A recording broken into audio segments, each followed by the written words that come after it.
Joining me to discuss whether a dominant financial sector is a good or bad thing for a country and her people are City veteran David Buick. He calls himself a humble global financial commentator. Very few of those around. Well, I'm one of them.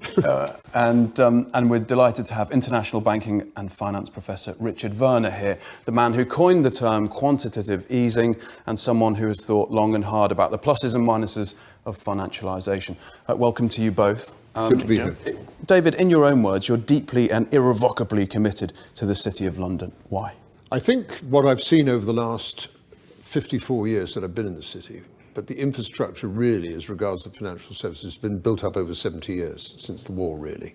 And then we had, of course, the introduction of a certain number of IPOs, which were every day in the broadsheets as the economy was building up after the war, followed by the explosion of the euro-dollar market in the 70s.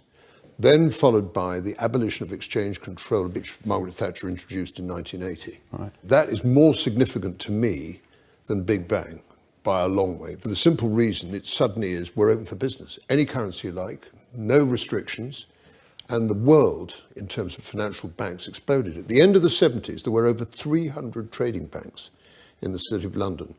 By the 80s, there'd obviously been a lot of mergers, and then with talk of Big Bang in 1986, erosion of large or small banks was very significant. So you think a financial sector within a developed economy, however big, is a good thing? Is that the right thing to say? If you've got the correct regulation, if you've got the correct people working in the banks, and if you've got the correct infrastructure, your tie, your suit, your watch, this table, nothing happens without a bank. And people, however they dislike them and however they distrust them, like it or not, without banks, nothing works. There is no economy. End of. I just want to have you to have a look at this graph. To frame it, it's UK private debt since 1880. You can see what happens around the Great Depression. And then suddenly Thatcher comes to power, private debt takes off. One of the things that's happened since the financial crisis, and we have to give the Bank of England full marks for this, is that they've virtually made the banks in London double their capital to do the same amount of business, which means that they should be geared up for any financial crisis that there may be. And the biggest threat for a financial crisis, as far as I'm concerned, is mortgages, because it is easily and significantly the most amount of money lent. And if you were, for whatever reason, to have a terrible crisis, they have the ability within the banks to be able to take it, not necessarily a hit, but to give people time to regroup.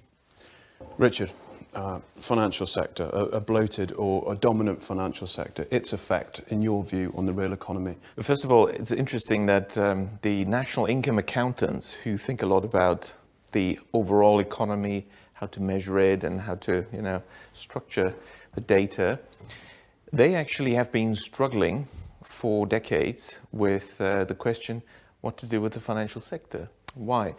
Because GDP is actually created by national income accounting by adding up value-added activities. And that's where the financial sector has a problem. What is the value added?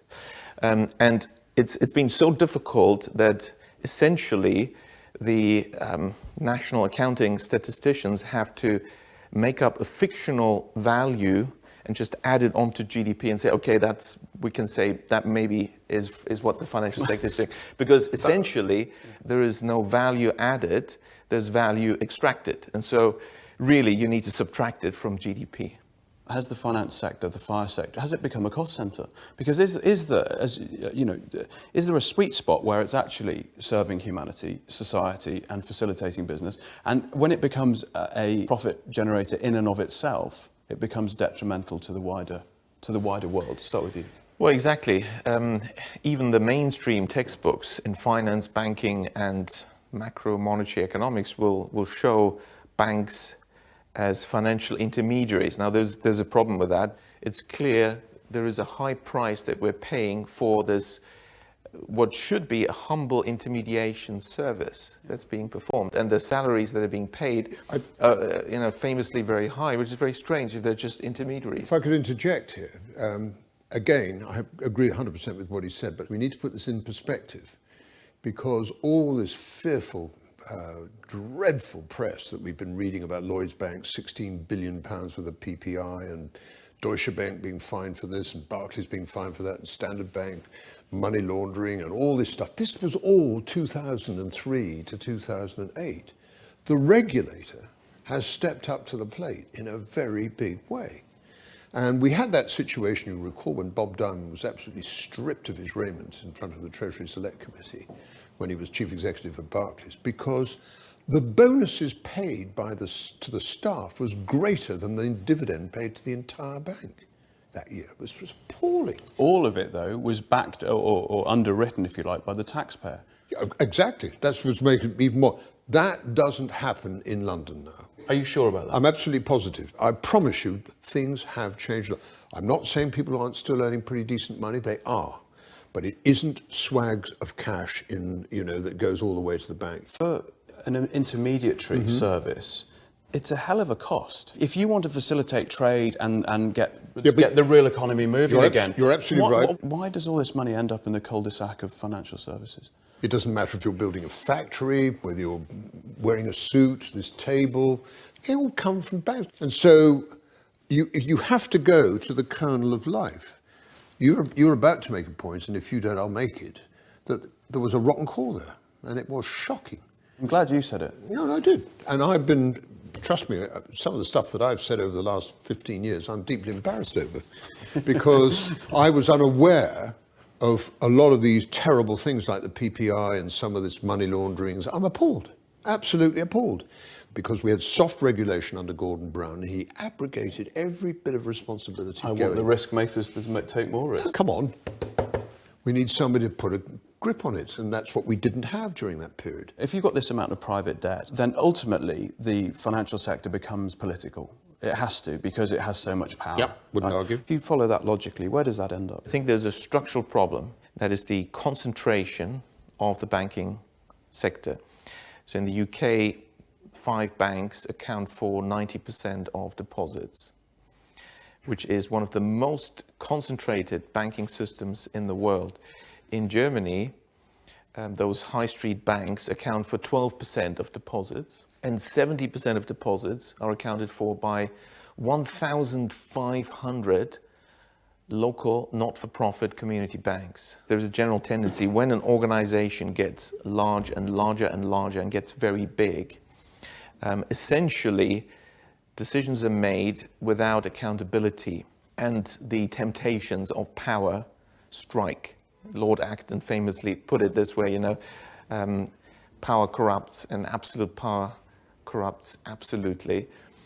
So when you have very large banks, and only 5 of them dominating the economy, and through the political mechanism and the already financial sector centered political system and political infrastructure, the City of London having a person in Parliament that is not elected, the remembrancer, and all these rights of the square mile as a sovereign state, all these things. And the Queen needs permission to go there, right? Exactly. And so what you will get is large banks only wanting to deal with large customers in order to do large deals. And that's also where you get the large bonuses. Well, we've done a study on the US, which has the biggest banking sector in the world, over 15,000 banks of all sizes and shapes. The very large banks deal with the very large customers, give very large loans.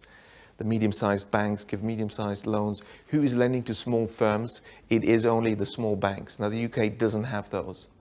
So the structure has become too concentrated, and what is badly needed in the UK is decentralization. One has to break up the financial sector and have much smaller units, because small banks, community banks, are locally accountable. You can't suddenly do a crazy project or big corruption, because people see what you're doing. But I think you'd argue for decentralised banking system, wouldn't you? Even though you're a City devotee. No, without a doubt. But because it's anti-fragile. I'd like Richard to comment on this, because I am, and as I'm sure Richard is, but we've had our Metro banks, we've had our Aldermores, we've had our One Savings. Challenger banks, all the challenger banks. We've had Handelsbank, and it's done a fantastic job, but it's still tiny. Exactly. Now, they will stay tiny. The ones that are UK challenger banks and that are profit-oriented. You know why? Because the moment they get a bit bigger, they will be bought up and they will disappear.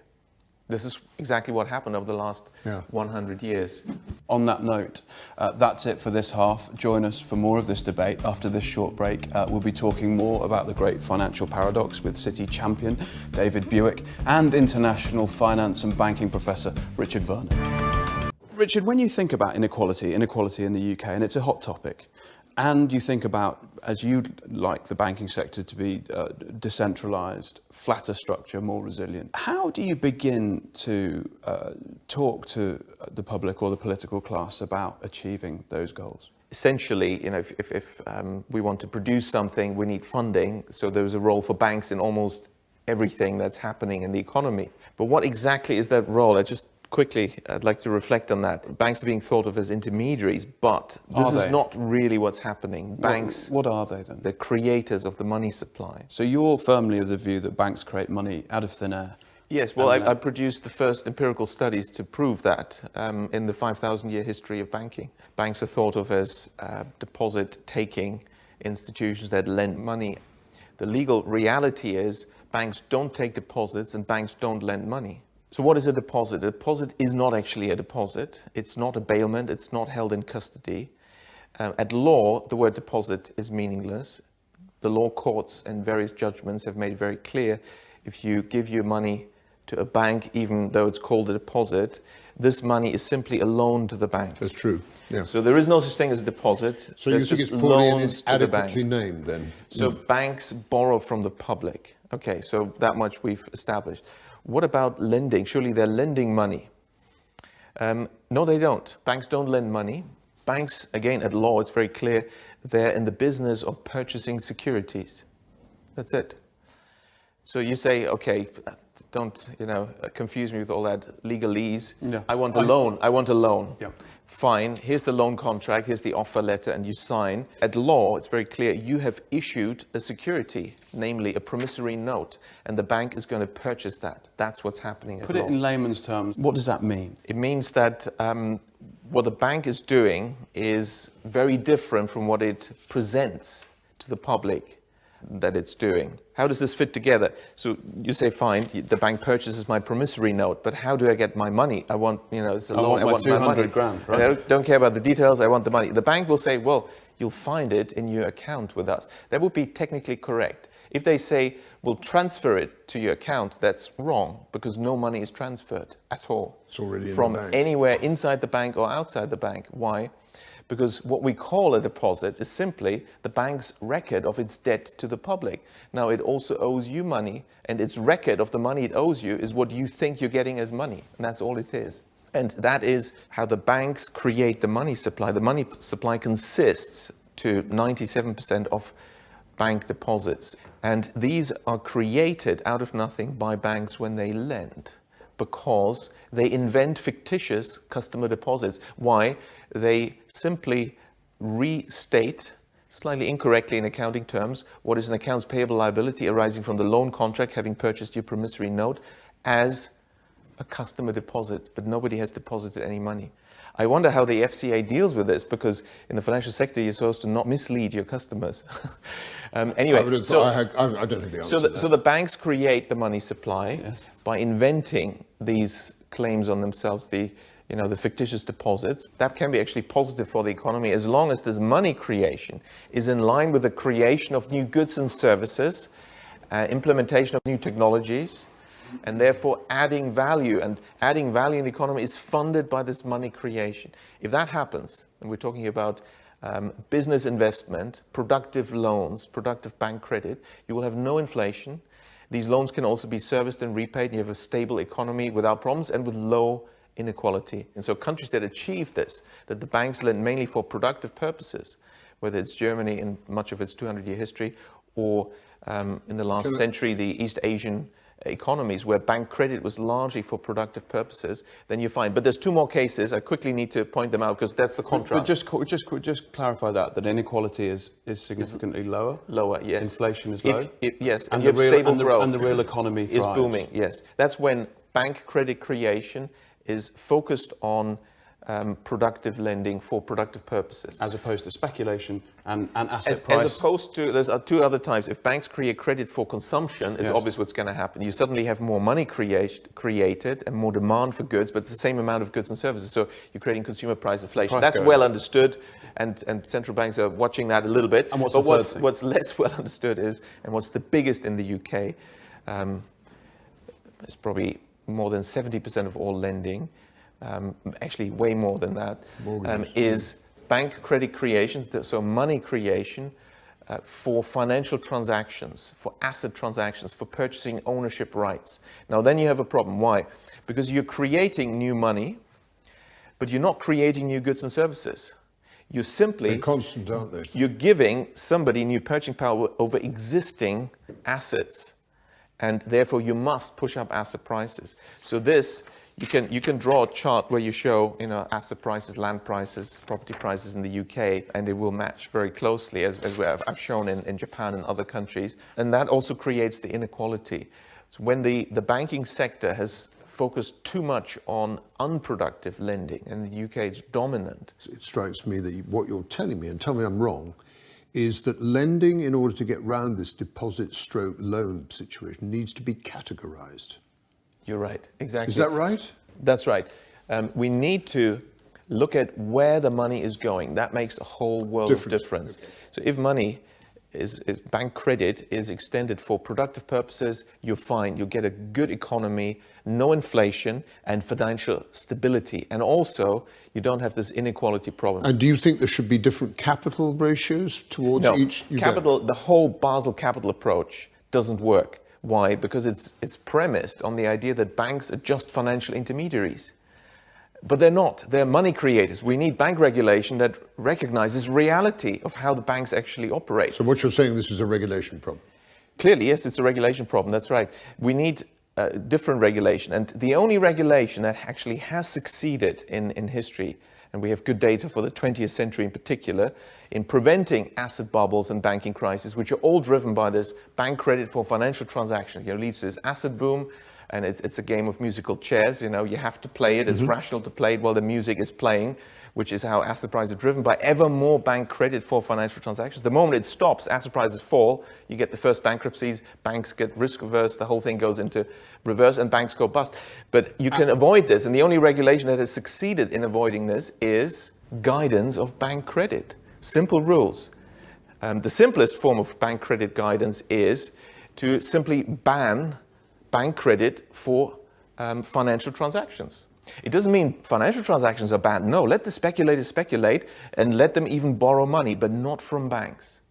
That would make a whole world of difference. Who do they borrow it from? Well, they can issue bonds or borrow in the markets, whatever they want. But that's risk reward. But they shouldn't get access happen, to the public privilege of money creation. I know what you mean, yeah. And that creates the problem, that creates the boom-bust cycles. But in some countries, they've succeeded in preventing this asset inflation. Which ones? Such as Germany, without even credit guidance, by having a banking structure, a banking system that's dominated by banks that don't want to do this financial speculation in the first place. These are the community banks. So Germany was 70% of banking. What do you call the Landesbanks? No, not the Landesbanks, the smaller ones, the 1,500 Volksbanken, Raiffeisenbank. Okay. They're actually the main banks in Germany. There's so many of them, each is small. And they lend mainly for productive purposes to small and medium-sized enterprises. The Mittelstand, which has been the backbone of German economic success for the last 200 years despite wars and disasters, has only been successful because they also have to have local small banks funding them all the way through.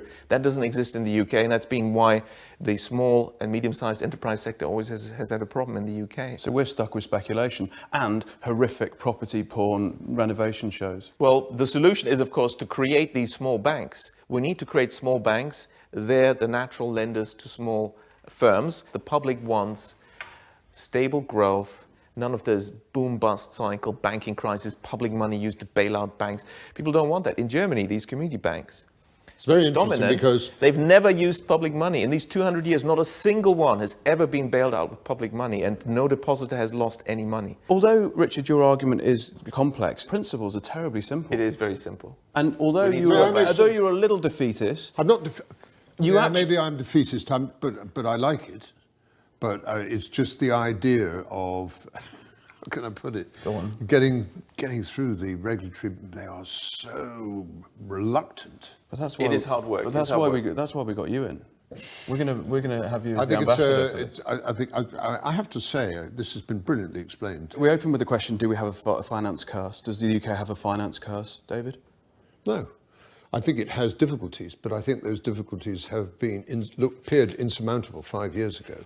Now I think the occasion says that it's much better, but there is this severe danger of over-regulation, which is completely understandable, not wanting a replication of what happened in 2008. Has the UK got a finance curse? Is it a trick question? Because the UK doesn't have finance. The City of London has, and is not part of the UK. Good answer. Good answer. It's international, he's right. The City of London is outside the United Kingdom. Do you know that? It's really shocking. And therefore, it's also not part of the EU, which explains although it couldn't be part of the EU because you have to have democratic elections, and the City of London doesn't, right? It's the banks that have the votes, right? Right. Per staff, you know, I the never voting knew system. that. How do you start unpicking this puzzle? I never knew. That's a very useful piece of information. And of course, it's not part of the It's a pretty dangerous piece of information. And it's not part of the UK because the Queen is not allowed to enter without permission. She's not the sovereign, therefore it's not part of the UK. You know, and of course that's since 1688. I have to make a note of Since that. the foreign invasion. There you go, David. That dinner you're going to tonight, just drop that in. Penultimate bit of the speech. They'll love it. Gentlemen, thank you so very much. David Buick, Richard Werner. Thank you. Thanks for your time.